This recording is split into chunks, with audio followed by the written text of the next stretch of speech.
welcome. This is your boy, the host with the most, but humble. And I do mean humble. The Nostradamus, aka Derek, and I'm here, of course, on a Tuesday, a wet, rainy Tuesday here in Louisiana to give you, of course, episode 30 of the podcast. If you're watching it today, you're watching it tomorrow, you're watching it next week. I truly do thank you from the bottom of my heart to the depths of my loins. I truly do thank you. Without you guys, it truly would not be me. I'm humbled each and every single time I do this. Hold on for 1 second. I'm gonna eat these bad boys eventually. without you guys, it truly wouldn't be me. Thank you so much for watching the show today. Today we're going to talk about Drew McIntyre and his next appearance in the WWE. Of course, we're going to talk about CM Punk. We're going to do some CM Punk, but it's going to be some good stuff about CM Punk. Billy from the Acclaimed, and of course, DX, all of those stuff. But Billy Gunn is going to shoot on CM Punk as well. Also, we're going to talk about Monday Night Raw. And we're going to talk about the Money in the Bank ladder match participants. We have everybody in the men's area right now. We're still waiting on one more person for the women's area. I think that's going to be on SmackDown. We'll get that. But the people that I have as of right now, I'm going to break it down for you guys to see who actually truly needs it. I'm not going to give you who I'm thinking is going to win, but I am going to break it down and let you know who truly really needs the win or whatnot. Don't forget to like, share, and subscribe, you guys. Like, share, and subscribe as well. Do not forget that I do have a Facebook group page. It is called the WrestleCram Super Club. WrestleCram Super Club. Do not forget to go check that out as well. Also, my feed for the Friday show, Axe WrestleCram, is out and ready to go as well. So go out there. I got like a ton of questions already. Don't forget to go check that out as well on the community tab on the YouTubes. Also, I forgot one more thing. Friday also is my birthday. Isn't that creepy? It's my birthday. But I promise you, I really didn't care because I'm not really a birthday person. But, trust me, you will get your Axe WrestleCram show on Friday. So don't worry about that. You will get that. We will take care of that, okay? Also, what else? Yesterday. I didn't do a show yesterday. And the reason why I didn't do a show yesterday is because I was tired. I wasn't feeling too well as well. My head was kind of killing me. My head's still kind of killing me right now, but I'm feeling a little better. We're going to restructure the tag-in as well. The tag-in is going to now be where we get Collision. Collision will be now on the new tag-in show. But it will not be this. It won't be this Monday because I'm going to do. Like I said, I'm going to do a standalone show by itself to see, just to see what's going on. Have a great time with that on Saturdays or whatnot. So we will have that standalone show by itself. But other than that, that's the reason why I didn't do a tag-in show this go around. But I promise you, by further notice, it will have now the structure of the podcast where I have news.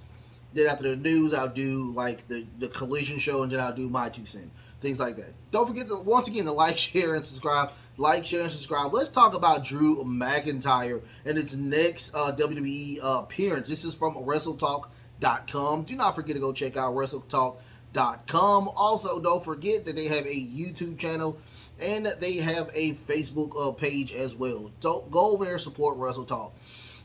Drew McIntyre next WWE appearance has been announced by the company in a press release dated June 13th, 2023.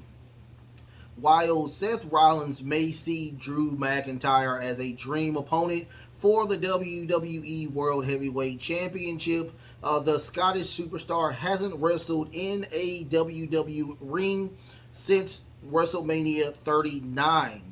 Recent reports have stated that WWE creative have been holding meetings about Drew McIntyre's future with the hopes of a return for Money in the Bank. Although the reports have been argued or agreed upon, yet quite yet. With McIntyre pushing to make sure his creative suits him, and his contract expires in February 2024.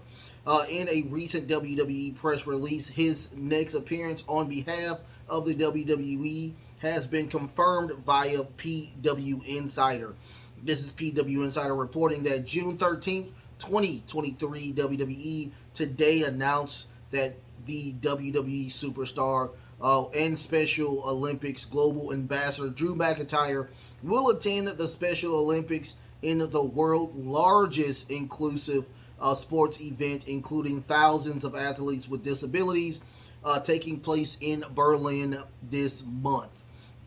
So that's where he's going to be at. They still have not confirmed yet denied that he will be in Money in the Bank as well. Now here's the thing: I've been hearing a lot of stuff about Drew McIntyre actually turning heel. Drew McIntyre apparently wasn't feeling the whole thing about him turning heel. He wants to stay a face. But the thing is, if he does turn heel and get the title, he will be taking it off of a really strong champion with Seth Rollins. So I don't know how that's going to happen. Of course, we do have all of the participants for Money in the Bank already. So I don't know how that would work, or if somebody would get injured or somebody would be attacked. And, Drew McIntyre will just go ahead and take that, take their spot.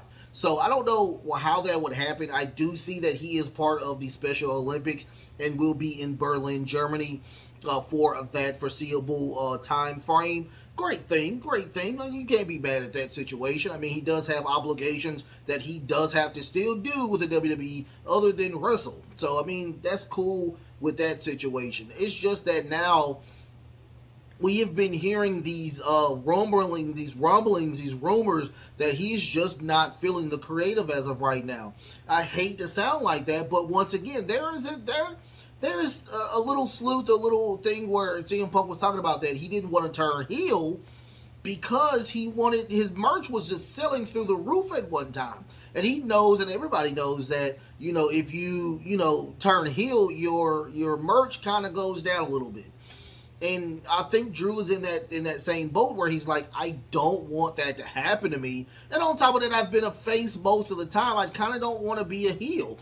And I can't be mad at that. Now, there's an issue where, hey, if you don't want to agree with me creative, then I'm not going to agree with you. And that's and I guarantee that's what the back and forth situation is with this. Now, I hope that Drew comes back. I hope Drew even re-signs with the company. But there are a ton of people that are going to be bending over backwards, giving him the money that he wants and the creative he wants if he wants to leave the company in next year, which is literally right around the corner. It is June. So you have 7 or 8 months to figure out what you want to do with this guy. I mean, trust me, I promise you that AEW is going to roll out the Loomis truck for this man. I promise you they are going to do that. But much love over there to Drew McIntyre in the Special Olympics. So let's get on from that segment to, of course, Billy on shooting on CM Punk. This is from Cultaholic. Don't forget to go check out Cultaholic.com. Don't forget to go check out Cultaholic YouTube channel as well, and their Facebook group page as well. Much has been said over the last year when it came to CM Punk presence backstage in AEW, with some such as Chris Jericho reporting Punk being a cancer following the events of Brawl Out, in which Punk got into a backstage fight with the members of the Elite. He's also, oh my God, talked to him being toxic and being rampant? I guess that's what it is. I don't know what that is. One of AEW wrestlers has given his take on Punk's toxicity, and that is Daddy Ass Billy, Billy Gunn, who isn't entirely on board with those who think Punk is toxic. Speaking with Sportskeeda Wrestling, the Gunn shared his opinion, and this is Billy Gunn opinion. This is what he said. This is a quote directly from Billy Gunn. Is I think it's a positive thing. I really do, because he is still what matters. Going on behind the scenes, he still got it. He's still the guy. He still has huge drawing power, and that's the only thing going on to help us. So why would you not want this guy in here? That can help. I don't feel he's as toxic as everybody thinks he is. But then again, I'm an old person, and I don't really care about all of the other stuff. And I care about all I care about is what we can do for the company. What can we do for the talent in the company? He is very good at that. And we all have our days where we go a little off track.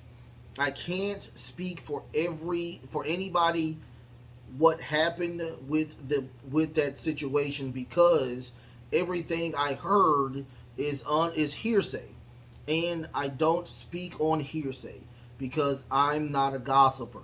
But in the general scheme of things, I think it's a good thing he is here. Billy Gunn went to say things that Punk is.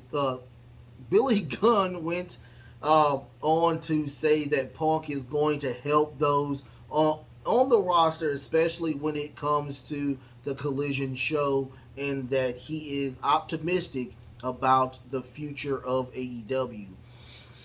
Here's my thing. I will say this again. I will say this a million times over. I think that a lot of people, not even a lot of people, I think it's just a small group of people that are still kind of friends or really close friends with the Young Bucks and, of course, Kenny Omega. And I think that that situation will subside eventually. There are a ton of people that I've been reading about, that a ton of people in the AEW locker room that praises CM Punk, including my boo Jay Cargill, Powerhouse Hobbs, Ricky Starks. There are a ton of people that respect CM Punk. Not only in the AEW, but also legends like Stone Cold Steve Austin, and people on the other side of the aisle, Seth Rollins, and all of those people as well.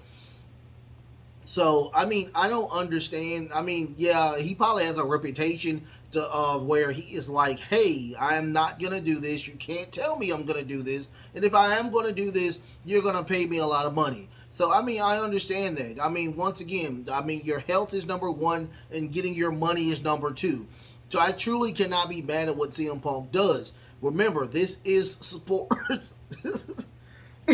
This is sports entertainment. Okay, so I can't. You can't be mad at what CM Punk does. Now, once again, is there things that he has done that he should not have done? Yes, of course, 100%. There are things that he should not have done. But once again, I am pro Punk. I understand what happened with the brawl out situation, and I'm still not a fan of the Young Bucks and Kenny Omega for what they have done. Sometimes that even myself, we all have this situation where we have had enough. And I think that Punk on that day had enough. And he went off. I mean, it just happens. That's just a human nature, that sometimes you just had enough. And sometimes you just have to get it out. And with that time frame and with the brawl out situation, or even the media scrum after All Out, that's what happened. He finally he got a question and he just went off. I mean, I can't, once again, did he do it in a way that he should have done it? No, he shouldn't have. But once again, we're all human. He has apologized apparently to everybody. Hopefully, hopefully he extended the olive branch to not only the Young Bucks and the friends of the Young Bucks and Chris Jericho, all those people. I guarantee he has. If he hasn't, I guarantee he would eventually do it. Because once again, this is about money. I mean, this is not middle school anymore, you guys. And once again, I say this, there's so much that can be done with all of this situation we have. I will continue to say this. if you are on a freaking football team or a basketball team and we have a brawl, I've been looking at so many brawls of like my favorite team, my favorite basketball team is the Houston Rockets. There's so many brawls on that championship team. The year when Michael Jordan retired and they got those 2 rings back to back, there was so many brawls on those championship teams, but they came together. They came together as a unit and they won not 1 but 2 championships. Then Michael Jordan came back and won 3. But I'm just saying, with that situation, why can't you develop that and make it into a beautiful angle with somebody turning heel and I mean have a bloodline type storyline? I mean, it would be so great to have something like that. But I digress. Let CM Punk come in. Let everything just marinate. Everything get back into the good graces of everything, and hopefully everything will work itself out. Monday Night Raw. Let's talk about Monday Night Raw. It was a pretty decent show. I enjoyed the show. Lots of talking, but we do have some really fun stuff that what the Bloodline is doing. They were talking a lot of shit about how the Judgment Day. They were talking a lot of shit about the Bloodline and how they're imploding and things like that. But now it looks like we have a situation where we are having cheeks in the armor over there with the Judgment Day as well. Also, we do have our main event, probably our main event for the WWE World Heavyweight Champion as well. And we may have, hopefully on Friday Night SmackDown, we'll find out who will be the number 1 contenders for the world, for the Unified Championships. Hopefully we get some belts with that as well. Also, we got a new belt for Rhea Ripley. That actually started the show. And let's go ahead and get into it.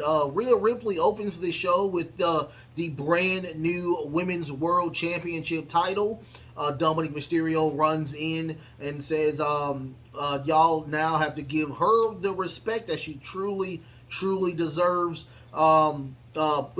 Rhea says, I'm going to give the mic to Dum Dum or whatnot. And he's going to say some really good stuff. And he says, behind every great woman, there's a great man, and I will stand by my mommy. Out comes, of course, it's just so creepy saying that, but out comes Cody Rhodes. He congratulates Rhea Ripley on the new title. He told Dominic and Brock Lesnar isn't man enough to wrestle him again. He says Cody challenges Dominic to Money in the Bank. He says that he's not afraid of anybody, but he took Cody Rhodes and embarrassed him in the front of the ring. Rhea says her Latino heat is more man than anybody, not only in the Raw roster but everybody in the WWE altogether. So we get apparently that Cody was going to face The Miz tonight. So The Miz tried to attack Cody from behind. Cody gets on top of it, attacks him. We get another quick attack by Dominic, and they get out of the ring. And Rhea Ripley accepts the challenge for Money in the Bank. After that, we get The Miz versus Cody Rhodes, a typical Miz type match. Well, first let's stop. Let's talk about the titles, what we got going on. If you watch my show on X WrestleCram, I said the exact same thing. Like, get rid of the Raw and get rid of the SmackDown. You will never have this situation again, you guys, when you have just a typical name for the titles. Now, on forward with the branding and the looking of the title. I understand what they're doing. I'm okay with it because they're supposed to be on the same par as the men's title. So I get it. I'm cool with it. I'm okay with it. I mean, they're not gonna change it. I don't even care anymore. It's just the naming of the unified or the undisputed title for the women that kind of kills me. I want to see what the lineage of these titles are going to be as well, due to the fact that she just gave in her SmackDown title. So is the SmackDown title going to be the lineage of the world title, and the undisputed title will be the lineage of the Raw title? Like, I don't understand where these lineages are going to go from.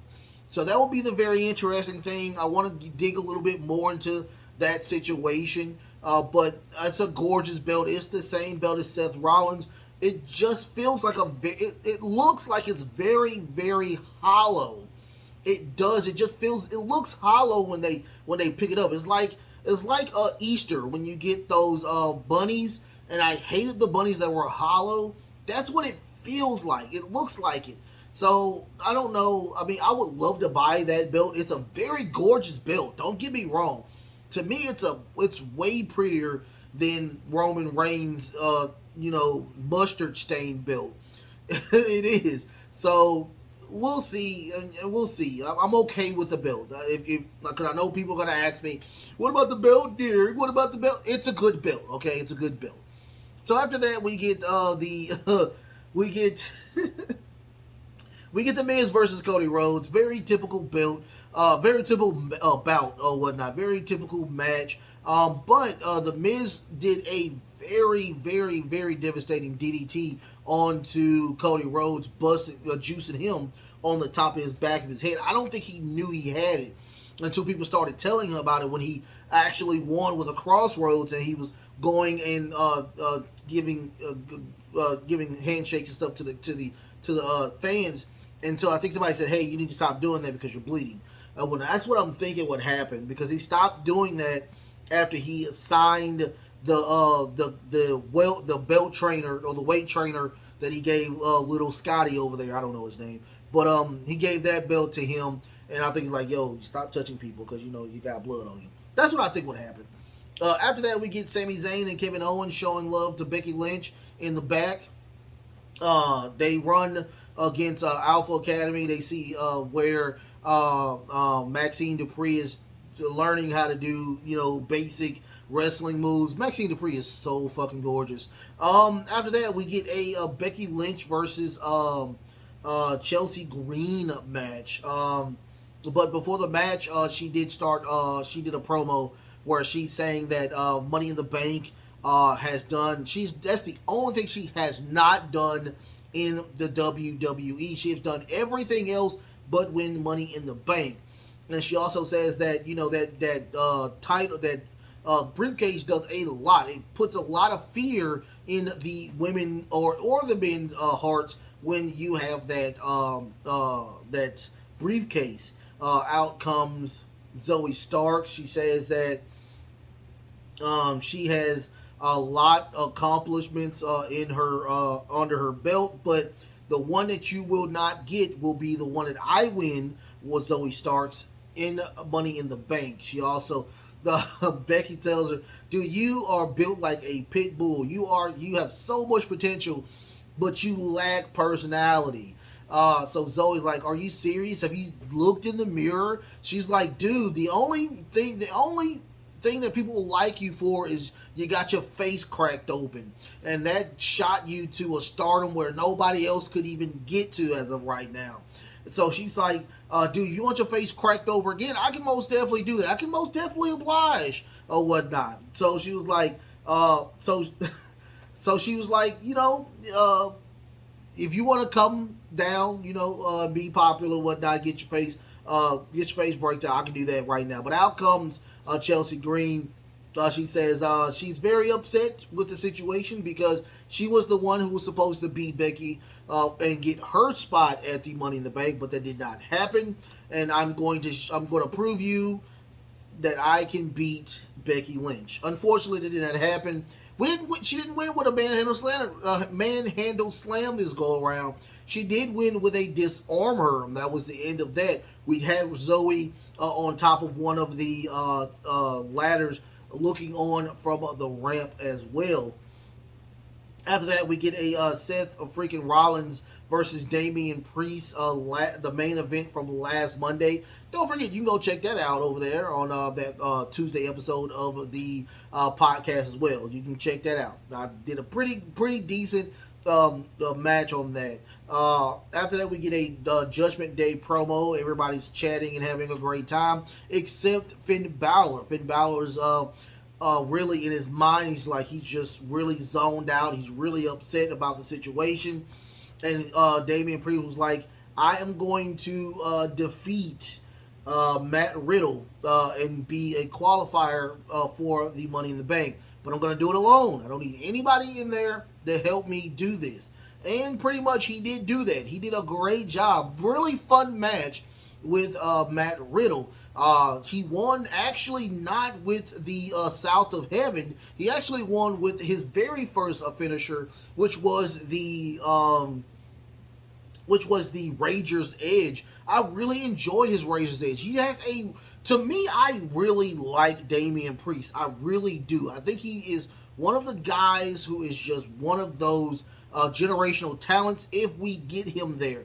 He is really, really good. He's a more mobile Kevin Nash to me. And he has better chops than Kevin Nash as well. I love him. I fell in love with him after that match with Bad Bunny. Great job with Damian Priest. After that, we get Imperium. They come walking down. They intercept with Damian Priest. Said, you can go ahead and pick the bones. They go out and they beat the living crap out of course, Matt Riddle. After that, we get a Cody Rhodes backstage interview. He was saying that apparently Dominic doesn't do anything unless his mommy approves of it. He talks about Judgment Day and how many times they have numerous cheap shots after cheap shots. After this, I'm going to put everything down. I'm going to destroy this man, and then hopefully, Brock Lesnar will get that next match. We'll see Brock Lesnar at Money in the Bank as well. Trust me. We'll talk about it later. But anyway, we get Natalya a backstage interview. She says that she hasn't been herself since she's got back to Raw. But once again, everybody deserves to be what she says. Anyway, she may never be the same like she used to be. Last time I checked, I thought she was a heel. So I don't know. Now she's a crying babyface, which is very weird. But after that, Saxton runs into Kevin Owens and Sami Zayn, and saying that they have now a payback. They have to do a payback for what's happening with Imperium due to the fact that, Kevin Owens did not get that win at the main event of Raw. Not the main event, but he didn't get that win. Beautiful match, though. Great match between Gunther and Kevin Owens last Monday. Out comes Imperium. Sammy says, what happened to the third guy? What happened to Baldy? What happened to Giovanni? I was like, well, apparently, he got destroyed by Matt Riddle. But Kaiser got into the head of Kevin Owens, and now they want to put those titles on the line. So they was like, so Kevin Owens truly loses it and says, yes, let's go ahead and do that. Gunther gets with Adam Pearce, like, you heard it, make it happen. I love Gunther. I love Imperium. I love everything about the heels right now. They are just so good. So after that, we get a video package of the last Friday with the Usos. You can get that as well on the weekend edition of course, my show. I talk about that as well. Go hang out over there as well. We get Bronson Reed versus Ricochet. This match was very weird because we got Shinsuke Nakamura. He comes out. I knew all of this was going to happen. Like, why isn't Bronson Reed in the Money in the Bank now? He should be just the honorary person to be in Money in the Bank to me. That's just my assessment right now. And I forgot to say this. I'm sorry. The Damian Priest and Matt Riddle was a Money in the Bank qualifying match where he did win, and he is the last person to have that last spot for the Money in the Bank. So congratulations to Damian Priest. But back to the Bronson Reed and Ricochet match. It was a decent match until Bronson Reed throws Ricochet into Shinsuke Nakamura, making Shinsuke Nakamura completely pissed off times 12, and he attacks Bronson Reed. We get the ding ding, the disqualification. Bronson Reed wins again. They do a double, really nasty back suplex off the second rope to first rope. That was the end of that situation. After that, we get Sami Zayn and Kevin Owens in the back. Sami's just consistently asking, like, dude, are you okay? Like, you know, you've been going through a lot, but are you okay? You go from, like, 0 to 8, like, really quick now. So is everything okay? Are you fine? And he's like, yeah, I am fine. You know, it's just the frustration with the bloodline. We thought we was done with the bloodline, but apparently we're still with the bloodline because we are with Jimmy now, and we hopefully Jay's will come together. And then we got the Imperium. We just so much stuff that's going on, and it's just frustrating. So he's like, you know, dude, focus on the match. Let's get this win.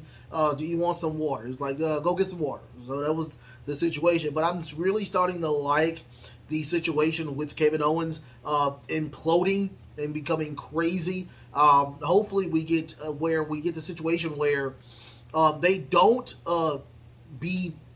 break up as friends, but they do lose the titles, and you know they get their on the way back to getting those titles.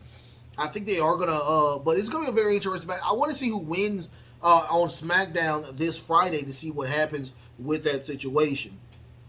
After that, we get Adam Pearce, Ricochet, and Shinsuke Nakamura backstage interview. Ricochet is like, I want a rematch with Bronson Reed. Of course, he says he's already booked for a match. It's Shinsuke Nakamura. He's like, dude, if you get into my face, Ricochet, like, if you get into one of my matches again, we're not gonna have this kumbaya type of thing. He's like, but Shinsuke was like, when I get done with Bronson Reed, you can have him. So I think that's what's gonna happen next week. That Ricochet is gonna get into it with that situation, which is gonna make a better Money in the Bank. But I still hate that Bronson Reed is not in this Money in the Bank. He should be one of the ones to not only, if he was in there, not only should he be in there, but he should win. That's just my opinion. But anyway, after that, we get a Finn Balor in-ring promo where he's saying, I don't want no strings along. I don't want no jokes. I don't want no zingers. I don't want this stupid song. Just come out, Seth Rollins. So Seth Rollins comes out. I hated this segment to death because Kansas really overdid it with the song. This was supposed to be a very intimate conversation between Finn Balor and Seth Rollins, but we didn't get that because the fans were just acting like assholes on this go-around. It was just a bad segment. It would have been a great segment because of the history we have between these two, but we didn't get it due to the fact of the stupid fans over there in Kansas City. I'm not saying that all of y'all are bad, but in that segment, that would have been a great build-up for this match that we get at Money in the Bank. So Finn just talks about that I've been waiting for this for 7 years. Apparently, what happened at SummerSlam shouldn't have happened. You destroyed my career for a while, and I had to climb back up to where I was. Now, Seth was like, dude, I understand where you're coming from, but injuries happen, you know. But the Finn Balor I fought 7 years ago for the the Universal Championship, that's not the person I see in front of me right now. I want that guy, and maybe you may get a win. Maybe you may have a great shot, but he caught him a little bitch and walked away. But once again, it was not a great segment because of the situation with the arena. I just didn't like it. After that, we get Raquel Rodriguez versus Shayna Baszler. I don't know why we got this match. I'm still lost on why we got this match. But Shayna Baszler did win with the help of Ronda Rousey pushing the buttocks of Raquel Rodriguez, allowing her not to kick out. So we will get a match with Shayna Baszler and Ronda Rousey versus Nyla Dunn and Elbow Fire to unify those titles. After that, we get a video package of the Iron Sheik who passed away last week. After that, we get a Eric versus Chad Gable match. The Viking Jobbers come out. Yes, they are the Viking Jobbers. They are trash. So we get this with those people. And Maxine Dupree does a nice little arm drag on the Valhalla. They look at that. Chad gets a roll up, a nice little reverse schoolboy to win the match. That was the end of that. Maxine Dupree, whatever she had on, was looking spicy. It was just very nice. She's a very beautiful woman. She is like in my top 3 of most beautiful women in WWE right now. Good job to Maxine Dupree with that situation. After that, we get a Rhea Ripley video package of just how popular Rhea is as of right now. Apparently, she's like destroying on TikTok as well. So she's just doing a great job or whatnot. Good job to her. And, just destroying everybody that's coming her way as well. After that, we get a JD McDonough talking to Damian Priest. Hopefully he, I don't know. But, I think JD did train under Prince Devitt. So that's why they're so close. But Damian Priest tells Finn Balor's like, dude, you're feeling really better now since you do have this opportunity for the world title. Finn Balor asked Damian Priest, would you, if you win the Money in the Bank, would you cash it in on me? He's like, dude, that's something you don't even need to worry about. Just focus on Money in the Bank and try to win Money in the Bank. After that, we get Finn Balor a backstage interview where he just says that he's very confident in the situation that they're having. It sounds like Damian Priest might be down. They might... No, I'm sorry. It wasn't Finn Balor. This was not Finn Balor. This was Seth Rollins. Seth Rollins saying that, hopefully he gets the Finn Balor he was supposed to get, that he hopefully will get, hopefully Demon Balor. And it looks like there is a stripe between him and his really close friend Damian Priest. He says, but Seth Rollins does have an open challenge for next Monday. But my question is, will he accept the challenge on Tuesday for Braun Strowman, for who challenged him?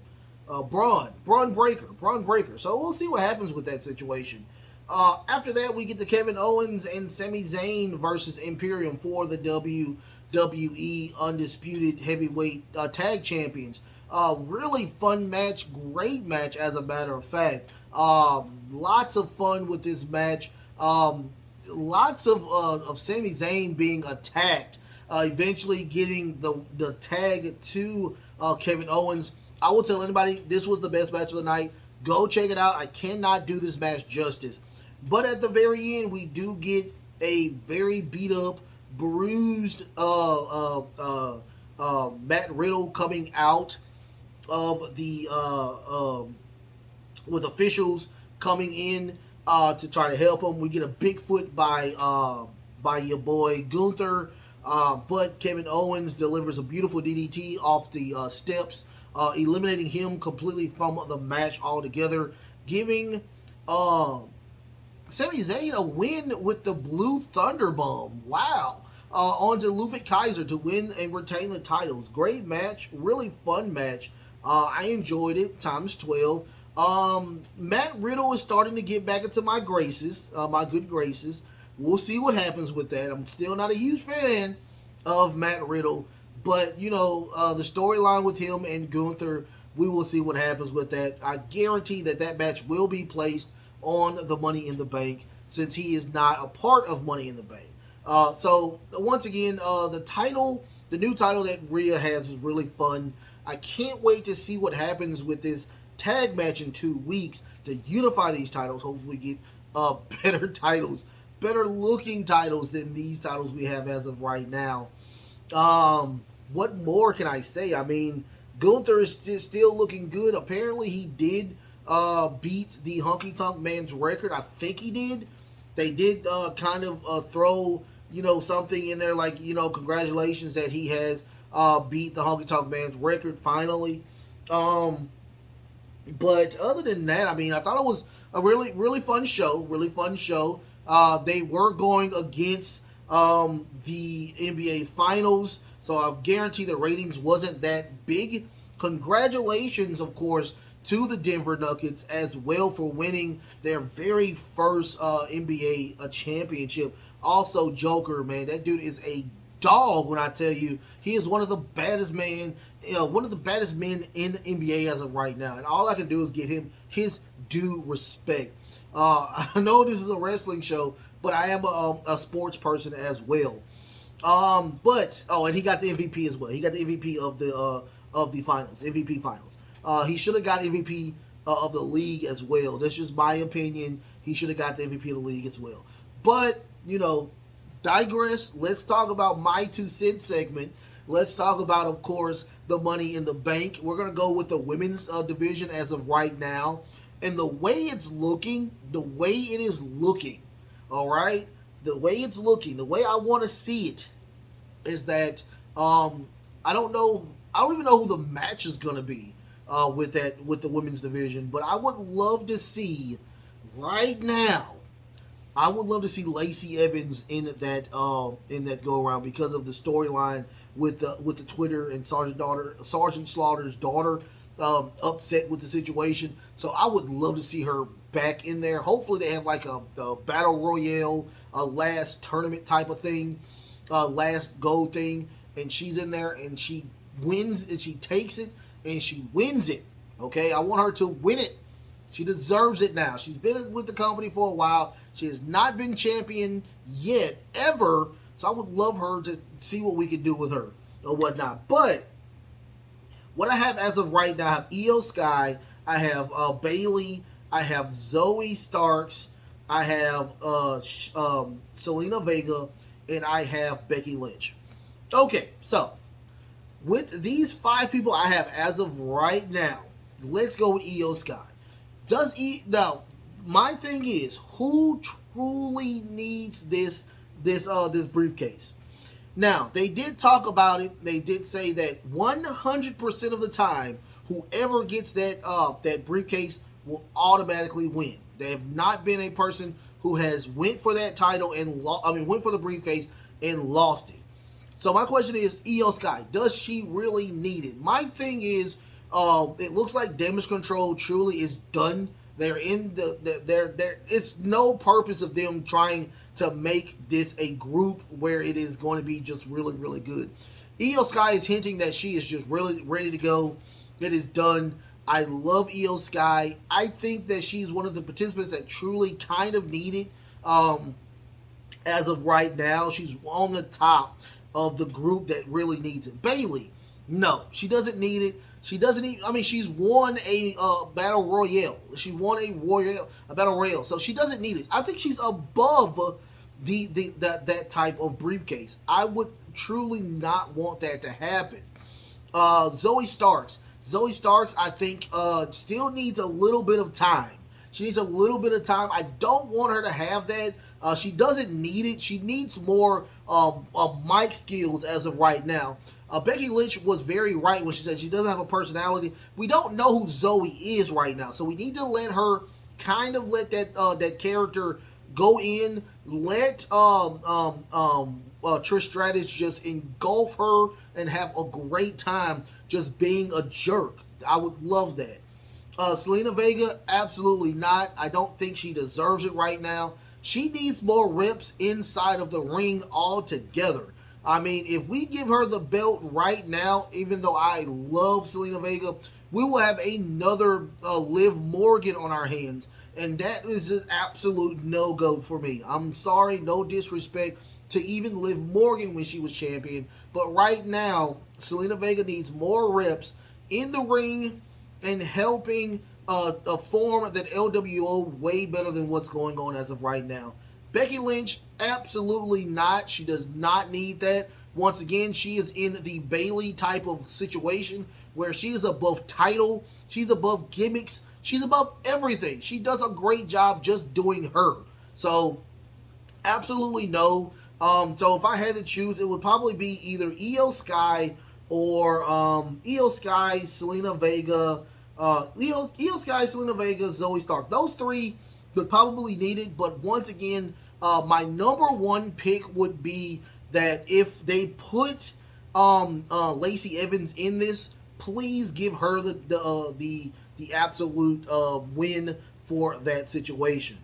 Let's go to the men's Money in the Bank. I have Santos Escobar. Now, the reason why I don't want, or Selena Vega doesn't need that, is Santos Escobar would be one of the bigger things to have. But the thing is, having the Money in the Bank is more of a heelish type of thing.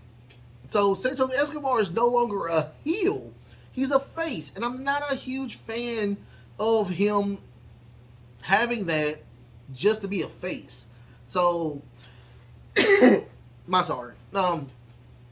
So with him being a face, I just don't see it. Shinsuke Nakamura, I truly think he's above that Money in the Bank. I truly think that if he does win a title, it will be at either a huge Big Four type of deal where it's WrestleMania, or is it at SummerSlam? Somewhere in this vicinity, I see that happening. But I don't see him as of right now being a Money in the Bank type of person. Once again, he's a face as well. Ricochet, absolutely not. He's a mid-carder at tops. I do not see him ever trying to go for a world title. Now, if it was a couple of years ago when he was still fresh, still doing his thing, coming from NXT as the North American champion, and still having the fresh coating of Ricochet, I would have said yes. But right now, we need to focus on him being on that mic, talking. He has the wrestling skills, but I need him to talk more. We need more mic skills when it comes to Ricochet. LA Knight, up 100%. Yes, he deserves this, because it's just will be a fun gimmick for LA Knight. He's not above anything as of right now. I do see him as a future Hall of Famer. I do see him as a multiple world champion. And with this, I see him winning the Royal Rumble at one time. But right now, I do see him as a heel, something that is dirty tactics, a heel edge type character. He will be very, very fun for him to get this, the Money in the Bank. Butch, absolutely not. Once again, we don't even hear Butch anymore. I hate that, they took his name, they took the character. He's this rabid pit bull that attacks everybody, and once again, he's a face. Not a big fan of it. I want to see more reps on the mic. In order for you to have the Money in the Bank, it's, do you truly, truly need it? Butch is only the third person in his daggone group. He doesn't need it. There's no point to him having it. Absolutely not. Even though I'm a huge fan of Butch, it's just that he just doesn't need it. He's not even a leader of the Brawling Brutes. It'll be a pointless thing to have him have that Money in the Bank briefcase. That comes to Damian Priest. Damian Priest has just recently had a great match with the heavyweight champion. He's a heel. there is no leader in the Judgment Day. So even if he does win, which I mean, there's a strong possibility that he will win. He could win with this situation. Now, I am hearing rumblings, just like I just read, that we may get a Drew McIntyre entrant where he will take over everything. But I do see Damian Priest with that briefcase. I do see Finn Balor even winning the world title against Seth Rollins, and them having stripe and having conflict with both of those in the in that group. It'll be a great storyline to have as well. Because the thing is, nobody's going to cash in on Roman Reigns. Nobody. Absolutely nobody. So we have to see who will cash in on a legitimate champion that will give the belt up. And that will be Seth Rollins if he does win against Finn Balor at Money in the Bank. So those are my predictions. Those are little breakdowns of the Money in the Bank that I have as of right now. If you want to put yours in, go ahead and put it in on the comments. Don't forget to like, share, and subscribe as well. What do you think about, of course, Drew McIntyre? Do you think he's coming back pretty soon? We are hearing that he's supposed to be back pretty soon on Money in the Bank. Also, what do you think about CM Punk? Do you think Billy Gunn is right by what he said? I think he was, but, in the comments, what do you think about it? Also, Monday Night Raw. What do you think about Monday Night Raw? What do you think about Rhea Ripley's new world title? Also, who do you think will be the women's Money in the Bank and the men's Money in the Bank, okay? Like, share, subscribe again. Like, share, and subscribe. Do not forget to get your questions in for Friday, my birthday show. And don't forget to go to the Facebooks or whatnot, where I do have my very own wrestling group page. It is called Wrestle Cram Super Club. Wrestle Cram Super Club. I love y'all so much. I love y'all so much. Until next time, the best is truly yet to come. Love, peace, and of course. What is long? It's a long episode. Of course, wrestling.